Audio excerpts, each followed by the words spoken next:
Dito sa Mitsubishi, meron tayong upcoming na PHEV or plug-in hybrid electric vehicle na variant na 2027 Mitsubishi Outlander. Aware naman tayong lahat, especially this generation, na lahat ng competition is merong hybrid variant. But honestly, hindi naman lahat into electrification. At least not yet. Kaya naman if you are one of those who prepare pure ICE or internal combustion engine, then para sa iyo itong 2026 na Mitsubishi Destinator. First, let me share to you some features na mayroon sa ating 7-seater na Mitsubishi Destinator. For this unit na nasa video, ito yung top of the line ng ating Destinator. Naka 1.5 powerful turbo gasoline engine and 163 horsepower, 250 Nm water intercooler system. Meron din siyang panoramic sunroof, Yamaha audio, meron rin itong exclusive apps kay Mitsubishi. Ito yung tinatawag nating Mitsubishi apps, exclusive sa ating mga top of the line na model variants, kagaya nitong ating Destinator. Bale, available rin siya sa ating exports and para sa ating upcoming na paparating na 2027 Mitsubishi Outlander. Ating Mitsubishi Destinator na GT top of the line ay may premium, modern at family-friendly na interior layout. Narito ang kompletong random interior specification at key features na meron dito kay GT. For the infotainment, as you can see, meron siyang 12.3-inch monolithic touchscreen display audio or SDA. Smartphone connections, wireless Apple CarPlay, and wireless na Android Auto. And for the instrument cluster, meron tayong 8-inch full digital na LCD driver display. Meron din tayong glove box dito sa ating Destinator. So yan, pwede natin siyang paglagyan ng ating mga another na mga gamit. So yan po. And para sa kanyang seat material, kung makikita ninyo is naka-leather na po ang ating Destinator. So may combination siya ng dark na black and maroon. Driver side naman, meron kayong makikita ng mga buttons na lock and unlock. And ito naman ang ating 3-spoke leather wrap ng Destinator.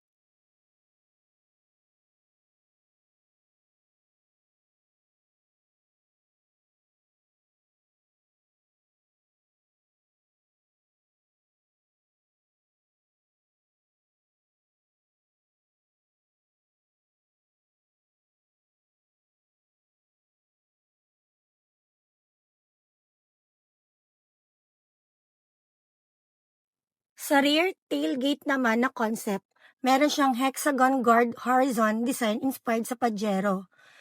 Tail lamps, naka T-shape na LED combination ng rear lamps. And meron din tayong power tailgate, electric power tailgate with hands-free kick sensor. Exclusive lang ito sa ating GT variant. Hands-free na kick sensor na power tailgate, exclusive ito sa ating Destinator na GT variant. Naka 360-degree multi-around monitor camera na rin ang ating Destinator. Meron din siyang front and rear parking. At para naman sa size ng ating gulong, naka 18-inch machine cut two-tone alloy wheels T-shape na nakakabit sa combination with rear lamps para naman sa ating tail lamps. Pasok naman tayo sa second row. So yan, kung makikita ninyo, meron tayong USB port na Type A and Type C. And meron din tayong mga cup holders na armrest and dedicated. Para sa third row, meron tayong mga pockets and cup holders. So ayan, tamang-tama natin yan magamit yan once na meron tayong mga travel and kailangan natin magpatong ng mga ating inumin or drinks.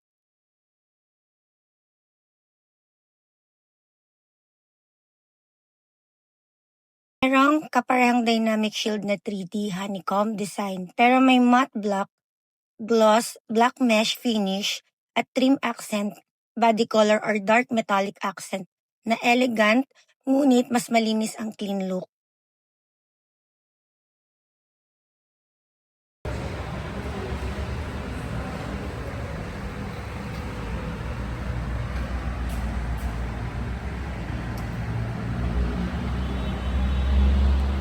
for the top of the line, makikita natin is meron siyang grilled finish material gamit ng premium acrylic front grille na may transparent na 3D at inner honeycomb pattern sa ilalim. Covered din ito ng glossy protective layer na nagbibigay ng sobrang sleek at futuristic na look. Meron siyang headlamps na full LED, T-shaped headlamps na may automatic na high beam o AHB. Naka-daytime running light din siya o DRL, integrated T-shape na LED DRLS. At fog lamps na LED, front fog lamps. So, yan po. Sa side mirrors naman, naka-power folding side mirrors with integrated LED turn signals. Equipped na rin siya ng spoiler at antenna. Meron siyang integrated na tailgate, rear spoiler at shark fin antenna. Meron din tayong option na two-tone para sa GT exclusive na black roof finish na available sa quartz pearl white at lunar blue mica. Para sa monotone colors, blade silver metallic, red metallic, jet black mica at graphite gray metallic. So, ayun na nga po guys. So, as gaya ng aking mga nasabi, so meron tayong tatlong category model variant ng ating Mitsubishi Destinator. The top of the line, the Mitsubishi Destinator na GT, Destinator GLS, automatic na bid variant, and yung ating entry level na Mitsubishi Destinator na GLX CVT, which is ito yung pinapakita ko ngayon dito sa ating video.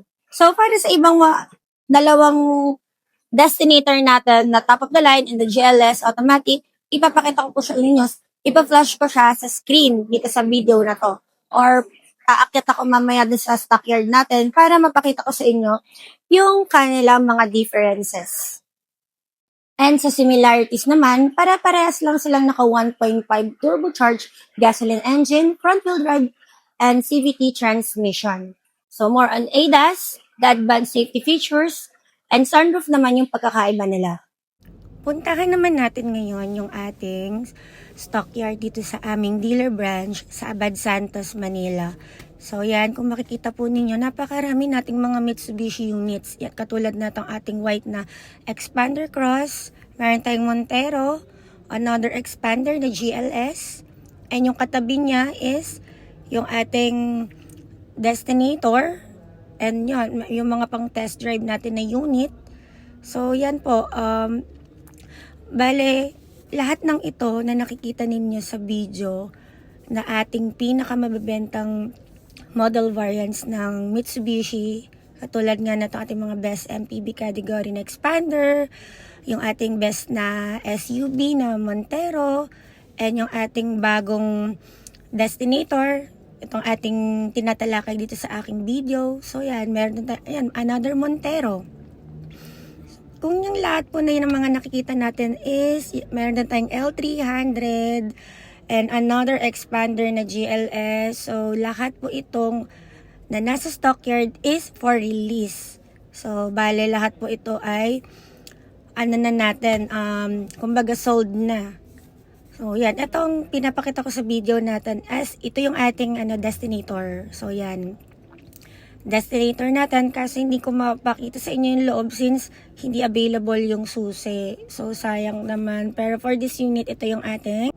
Para naman sa ating GLX na entry level, ang front grille niya ay mas practical, forma, may matte black, dark molded plastic grille na may texture na honeycomb design.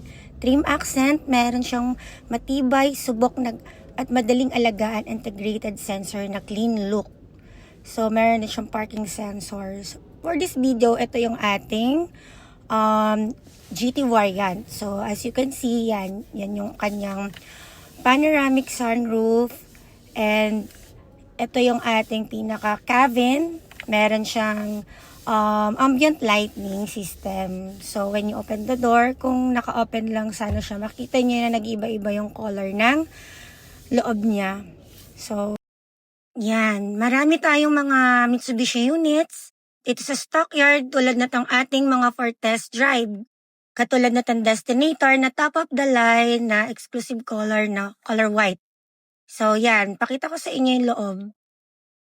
Same pa rin naman siya. Meron tayong 12.3 na infotainment na touchscreen and the panoramic sunroof and yung ating loob ng cabin. So, naka leather seat na siya na may combination ng black and maroon. And yan. So, bale, meron tayong test drive event para tomorrow. Kita-kits po tayo. So, kung mapapansin ninyo sa ating top of the line na Mitsubishi Destinator, more on luxury siya. So, more on luxury is naka-panoramic sunroof siya, automatic tailgate, and yung ambient lighting system natin. So, when you open the door, nag-iiba-iba yung color niya. So, gusto ko sana ipakita sa inyo yung difference nila. Kaso, wala yung susi. Pero yun, more on luxury yung ating top of the line na Destinator na GLS. Naka-panoramic sunroof, Yamaha audio, and yung ating automatic tailgate and the ambient lighting na kapag binubuksan mo, nag-iiba-iba yung color ng kulay niya doon sa loob. So, ayun, FYI lang dun guys, pahabol ko lang na ang ating Yamaha audio is available for the GT variant only. And para naman sa ating GLS and GLX CVT na Destinator is meron siyang ADAS, the advanced safety features, and the blind spot warning. ADAS na cruise control and adaptive naman para sa ating GT variant, and for the GLS is yung ating normal standard. So, ilan nga ba ang airbags ng ating Mitsubishi Destinator? So, yan, itatalakayin po natin yan for this video. Merong 6 na airbags yung ating Destinator na top of the line. So, first is sa ating driver side, and second is sa ating passenger side, and sa side curtains. Para naman sa ating GLS na Destinator, meron siyang 4 airbags, which is sa driver side and sa passenger side. And meron din siya sa atin namang GLS na Destinator, meron silang both na 4 na airbags, which is the driver side, the side of the passenger sides, and ayan, same lang din kay GLX. Naka-wireless charger na rin, and 360 yung ating multi-around viewing camera, yung ating Destinator, but this features is only for the GT variant and the GLS automatic variant ng Destinator. Pag-usapan na rin naman natin ito, para kanino nga ba itong ating 2026 na Mitsubishi Destinator? So, well, if you are not into or not yet ready sa ating driving lifestyle that change come from electrification, you need pure eyes and kailangan mo ng 7-seater, mas mataas na ground clearance compare sa ating expander, mas responsive and mas powerful na engine, kailangan mo ng top of the line na affordable compare kay Montero. You get the features like the Yamaha features, the ADAS, the advanced system features, and so yon. Para sa'yo talaga tong Destinator na to. So, meron tayong mga naka-low down payment and promo discount this month of August dito sa dealer namin sa Abad Santos, Manila. Kaya naman, if you want to avail our low down payment and ang aming mga promos, meron tayong mga tie-up na banks dito sa dealer namin, which is the BDO East West, Bank of Commerce, OPS Bank, and meron din tayong sariling financing na Mitsubishi Motor Philippines dito sa aming dealer, which is the MMFP. So, yun guys, kung gusto niyo mag-avail at para sa inyo talaga itong ating Destinator na pinakita ko sa inyong some of the features, feel free to message me and don't forget to like and share sa aking video, and punta lang kayo dito sa dealer namin sa Mitsubishi Hasabad Santos, Manila. So, Jenny B. Aninyan nga pala from JCB Group. So, yun lang po. Bye!